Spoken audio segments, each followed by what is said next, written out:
এতদিন ধরে অনলাইনে আসো না কেন? কি হয়েছে তোমার? ওই, কই তুমি? ওই, কথা বলো। এই, আরে বাসায় কারেন্ট থাকে না ঠিক মতো, তাই আসতে পারি নাই। সরি। তোমারে সকালে নক দেব, ঠিক আছে? ওকে। তারপর আর কথা হয় না। আমি মেসেজ দিতাম, সে রিপ্লাই দিত না। 3 মাস পর আমি তাকে মেসেজ দিই, হাই।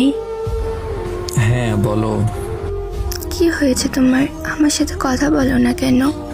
আমার ফ্যামিলি জেনে গেছে আমাদের সম্পর্কের কথাটা, এর জন্য আর কথা বলি না। এখন আর কথা বলবা না?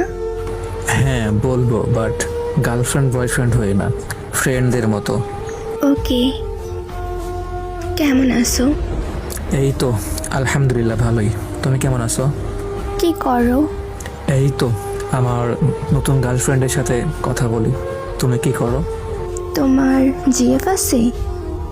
না, নাই, ভুল করে বলে ফেলছি। ভুল নেই নাকি সত্যি? আরে মজা করে বলছি। সত্যি বললেই তো পারো। হ্যাঁ সত্যই আছে আমার গার্লফ্রেন্ড। কোনো সমস্যা তোমার? ও, কত মাসের রিলেশন তোমাদের? এই তো 5-6 মাস। তুমি তাহলে এতদিন আমার সাথে বেইমানি করছো? তুমি আমার লাইফে আসার আগেই সে আমার লাইফে ছিল, বুঝছো? ওই তোমারে ভুলে যাইতে বলছে, আর তোমাকে ব্লক করার জন্য আমাকে অনেক প্যারা দিচ্ছে।